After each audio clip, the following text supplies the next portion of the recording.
Meningkatkan taraf hidup rakyat. Rancangan meningkatkan taraf hidup melibatkan penduduk di luar bandar dan di bandar. Luar bandar, tumpuan diberikan kepada penduduk miskin yang terdiri daripada petani, pekebun, getah dan kelapa, nelayan, buruh dan penduduk kampung baharu. Usaha pembangunan dilakukan menerusi kegiatan gerakan koperasi yang sedia ada di luar bandar. Program yang dilaksanakan termasuklah penerokaan tanah baharu, bantuan peralatan, pertanian, khidmat nasihat, subsidi benih dan baja, kemudahan kredit, pemasaran dan pusat kemajuan peladang. Bandar. Penduduk di bandar pula menghadapi kemiskinan disebabkan pendapatan yang rendah dan masalah perumahan. Usaha dilakukan oleh kerajaan untuk memajukan pelbagai jenis perindustrian dan perniagaan yang membuka peluang pekerjaan lebih banyak dan meningkatkan pendapatan golongan miskin pelbagai kaum. Golongan ini juga disediakan dengan kemudahan asas seperti pendidikan, bekalan air dan elektrik, jalan raya, bantuan beasiswa dan buku teks percuma, makanan tambahan kepada kanak-kanak dan program rumah baharu. Seterusnya, rancangan buku hijau. Rancangan buku hijau peringkat kebangsaan telah dilancarkan oleh Tun Abdul Razak Husin pada 20 Disember 1974. Matlamat rancangan ini untuk menambahkan pendapatan rakyat dan pengeluaran bahan makanan supaya cukup untuk keperluan negara. Rancangan ini memberikan tumpuan kepada penggunaan tanah yang sepenuhnya. Mengusahakan tanah dengan tanaman jangka pendek, perkebunan berkelompok, peternakan, pemasaran yang baik dan projek kecil yang lain. Peranan agensi kerajaan.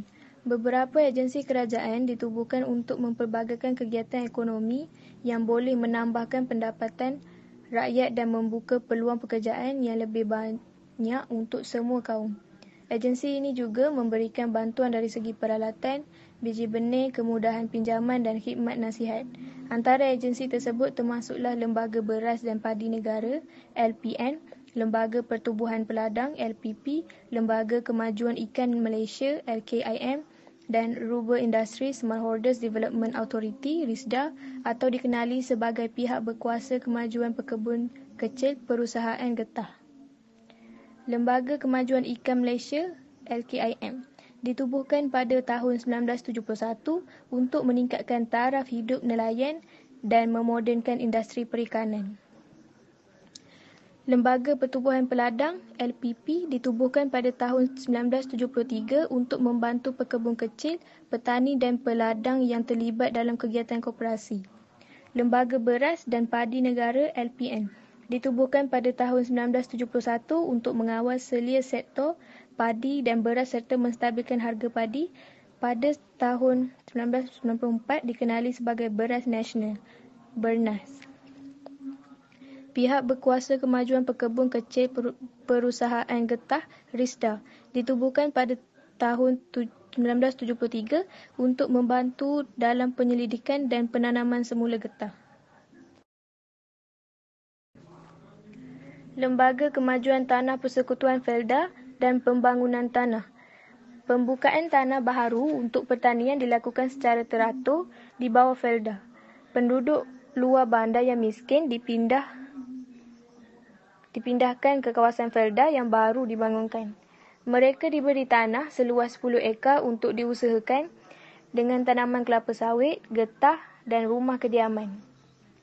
Selain itu, terdapat kemudahan lain seperti klinik, sekolah, pengangkutan dan koperasi Felda yang dapat mengubah taraf hidup mereka.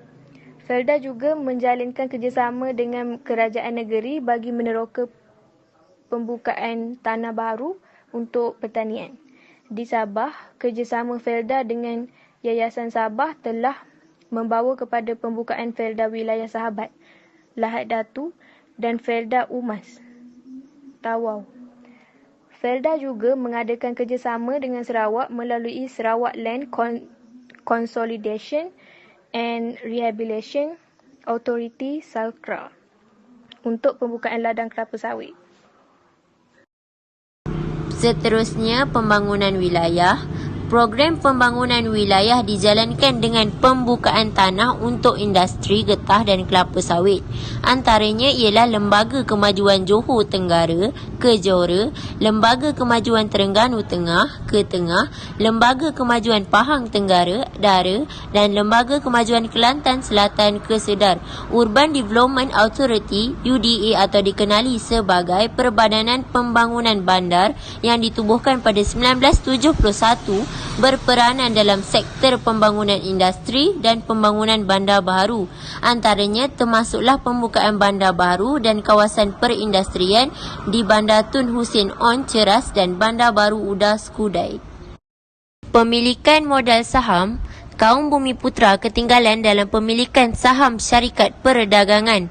Keadaan ini mewujudkan perbezaan dari segi taraf hidup dan jumlah pendapatan antara kaum Bumiputera dengan bukan Bumiputera. Usaha dilakukan untuk menambah pemilikan modal saham Bumiputera dalam sektor korporat bagi mewujudkan masyarakat perdagangan dan perindustrian Bumiputera MPPB melalui Penubuhan Permodalan Nasional Berhad PNB pada 17 Mac 1978. Amanah Saham Nasional ASN dan Amanah Saham Bumiputera ASB dilancarkan untuk memudahkan kaum Bumiputera memiliki saham dalam syarikat berhad. Kaum bukan Bumiputera turut diberi peluang dalam pemilikan modal saham dengan pengenalan Amanah Saham Malaysia. Pengenalan Industri Kecil dan Sederhana IKS. IKS ni merupakan industri pembuatan barangan yang menggunakan modal kecil dan tenaga kerja yang tak ramai. Peluang untuk mengusahakan industri desa serta IKS ni telah diberikan kepada rakyat. Tujuan ia diberikan kepada rakyat merupakan salah satu usaha bagi memperbaik taraf hidup rakyat serta menambah daya pengeluaran dan pendapatan. Industri ini membuat barangan meliputi kraft tangan, makanan, pakaian dan inap desa.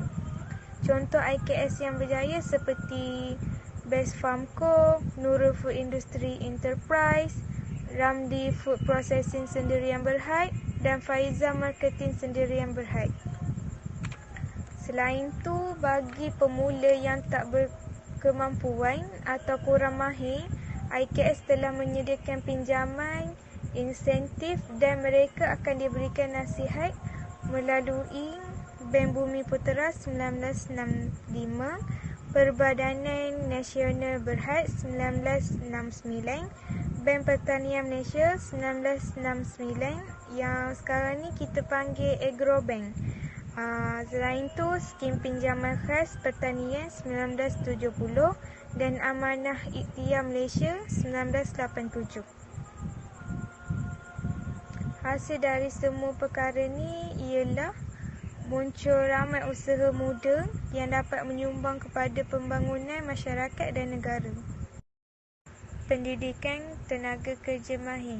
Bagi melahirkan tenaga kerja mahir yang mampu menampung keperluan dalam bidang pertanian dan perindustrian, kerajaan telah mengambil langkah seperti memberikan latihan kemahiran yang asas sejak bangku sekolah melalui mata pelajaran kemahiran hidup. Manakala pendidikan menengah atas pula dibagi kepada dua jurusan iaitu akademik dan vokasional. Selain itu, bagi memenuhi keperluan ini, kerajaan telah menubuhkan sekolah teknik dan vokasional, maktab perguruan teknik, politeknik, Universiti Teknologi Malaysia dan Universiti Teknologi Mara. Kemudian, kursus kemahiran ditawarkan dalam pelbagai bidang bagi menampung permintaan terhadap tenaga kerja mahir. Langkah yang telah dilakukan kerajaan telah memberi kesan kepada pekerja mahir untuk meningkatkan taraf hidup dan pendapatan melalui kemahiran yang dimiliki.